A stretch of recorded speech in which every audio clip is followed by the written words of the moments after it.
Hi friends, ఈరోజు బీఫ్హెచ్ లో GI white rice గురించి చెప్పబోతున్నాను. ఈ వైట్ రైస్ వచ్చేసి మనకు డయాబెటిక్ ఉన్న వాళ్ళకు ఇది చాలా బాగా హెల్ప్ అవుతుంది. ఎవరైనా దీన్ని తీసుకోవచ్చు. ఇది నాన్ జిఎంఓ.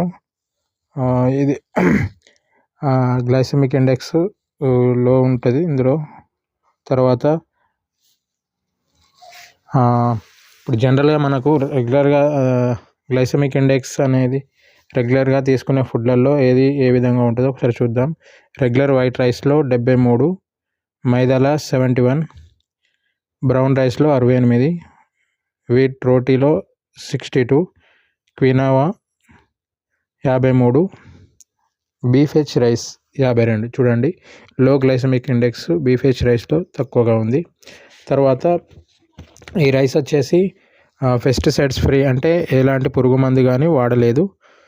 తర్వాత ఇవి ఏం చేస్తాయి అంటే, దీనివల్ల బెనిఫిట్ ఏం జరుగుతుంది అంటే, ఇది ఎవరికి బాగా హెల్ప్ అవుతుంది అంటే, ఎవరైతే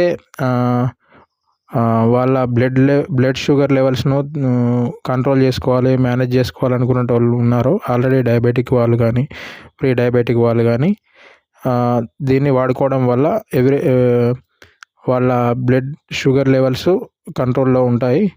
ఇది సైంటిఫికల్గా ప్రూవ్ అయింది రీసెర్చ్ చేసిన తర్వాత దీన్ని ఎవరైతే వెయిట్ మేనేజ్మెంట్, ఎవరైతే బరువు తగ్గాలనుకుంటున్నారో వాళ్ళు కూడా వారి డైట్లో ఈ రైస్ని యాడ్ చేసుకోవడం వల్ల వాళ్ళకు వెయిట్ మేనేజ్మెంట్లో హెల్ప్ అవుతుంది. తర్వాత ఎవరైతే బ్రౌన్ రైస్ను తినడానికి ఇబ్బంది పడుతున్నారో వారు కూడా ఈ రైస్ తీసుకోవడం వల్ల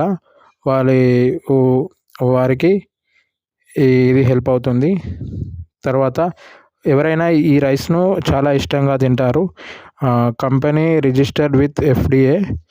సో ఈ రైస్ వల్ల చాలా బెనిఫిట్స్ ఉన్నాయి.